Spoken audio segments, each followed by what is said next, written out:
यूक्रेनी 47वीं mechanised brigade का हमला हुआ है। मैनपैड रॉकेट लॉन्च सिस्टम से रूसी ड्रोन पर किया गया अटैक। यूक्रेनी हमले में रूसी कामिकाजी ड्रोन तबाह हो गया। अब यूक्रेन के सुमी में रूस के भीषण हमले को लेकर खबर है। रूस ने सुमी में कब्जे का दावा कर लिया है और जुरावका में रूस ने कब्जे का दावा किया है।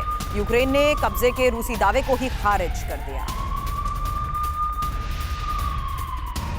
तो इसी जंगी ज्वाला में किस तरीके से सुमी पर लगातार हमले की ये तस्वीरें सामने आ रही है। बड़े अपडेट अब आपके सामने रखते हैं, क्योंकि अब साफ है कि यूक्रेन ने कब्जे के दावे को तो खारिज कर दिया है, लेकिन जुरावका में रूस ने कब्जे का दावा किया। साथ ही बसवेका में भी रूस के कब्जे के दावे को लेकर खबर आई। इस बीच रूस के ड्रोन और मिसाइल हमले जिस तरीके से तेज हुए, उसकी तस्वीरें भी सामने आई। यूक्रेन ने रूसी कब्जे के दावे को अब पूरी तरीके से खारिज कर दिया है।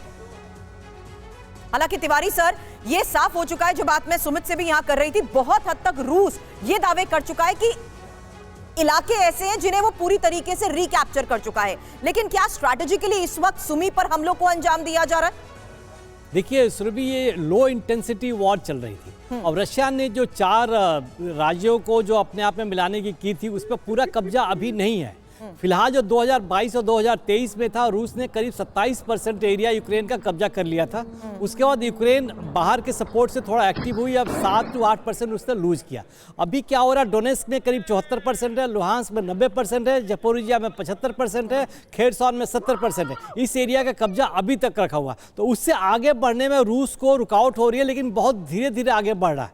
जिस तरीके से अभी भारद्वाज जी पहले बता रहे थे कि जनवरी के महीने में उन्होंने 496 स्क्वायर किलोमीटर कब्जा किया, फरवरी में 386 किया, मार्च में 190 किया। तो अभी जिस तरीके से रूस यूक्रेन में आगे बढ़ने की कोशिश कर रहा है, उसका पेस काफ़ी स्लो हो चुका है। ये भी कहा जा सकता है कि ये पेस एक बार सैचुरेशन पॉइंट पे पहुंचेगा, जब 0 हो जाएगा, हो सकता है कि उस समय शांति की वार्ता ज़्यादा शुरू हो सके। तो रशिया जिस तरीके चारों स्टेट को चाहता था, जहां तक उसका रेलेवेंट है, उस बफर जोन के साथ वहां तक कब्जा करना चाहेगा, लेकिन ये आसान नहीं हो पा रहा।